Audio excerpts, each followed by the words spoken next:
দিনরাত এক করে শহর পরিষ্কার রাখবো আর আমাদের পেটে লাথি মারা হবে, এটা মেনে নেওয়া হবে না। বেতন বৃদ্ধি ও দীর্ঘদিন ধরে বকেয়া থাকা বেতনের দাবিতে শান্তিপুর পৌরসভার সামনে চরম জনবিক্ষোভ। আজ সোমবার নদিয়া জেলার শান্তিপুর পৌরসভার মূল গেটের সামনের রাস্তায় টায়ারে আগুন জ্বালিয়ে অবস্থান বিক্ষোভ শুরু করলেন পৌরসভার অস্থায়ী সাফাই কর্মীরা। রাস্তায় দাউ দাউ করে আগুন জ্বেলে পুর প্রশাসনের বিরুদ্ধে তীব্র স্লোগানে উত্তাল হয়ে ওঠে পৌরসভা চত্বর।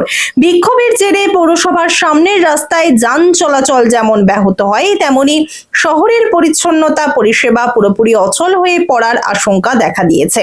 চিত্র সাংবাদিক এডিটর রূপম, সানভি নিউজ বাংলা, মানুষের পাশে মানুষের সাথে। প্রথম ঢুকেছিলেন কত, এখন কত হয়েছে?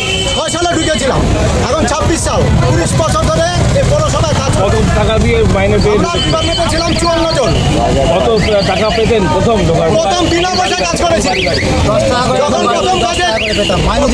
কাজে লেগেছি বিনা পয়সায় কাজ করেছি। বাড়ি বাড়ি থেকে 10 টাকা করে দিত, 400-500 টাকা উঠতো।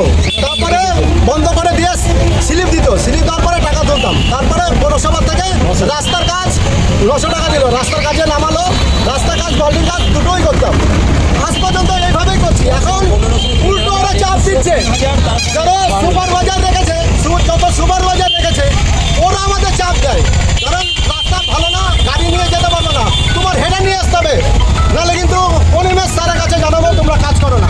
এই কথা হয়ে আমাকে দুদিন বসিয়ে রেখেছিল। টেবিলে বলেছে বড়দা তোমার হাজিরা হবে না, তুমি কাজ করো না। আমি যদি না যেতে পারি গাড়ি নিয়ে, তাহলে মালটা তুলবো কি করে বাড়ি বাড়ি গিয়ে? এইভাবে অনেক অত্যাচারে এখন আছি, এইভাবে চলছে, এইভাবে চালাচ্ছি। কিন্তু পেটে ভাত নেই বলে আমরা সবাই আজকে এসেছি। আমরা যে চা খাবো সকালবেলা পয়সাটা নেই, আমরা সামান্য বেতন পাই। মাসের মাইনে পাবেন? আমি 1 মাসের পয়সা পাবো। কি নাম আপনার? ভবেন্দ্র পাল, আমার বাড়ি 2 নম্বর ওয়ার্ড, ঢাকাপাড়া, রামগঙ্গ স্যালেক্ট। মানে এইরকম যে হচ্ছে, এই যে প্রতি মাসে মাইনে দিতে পারছে না, এই 2 মাসের মাইনে 3 মাসে কেন বলে মনে হচ্ছে? কেন ওরা নিচ্ছে করে দিচ্ছে না মনে হচ্ছে?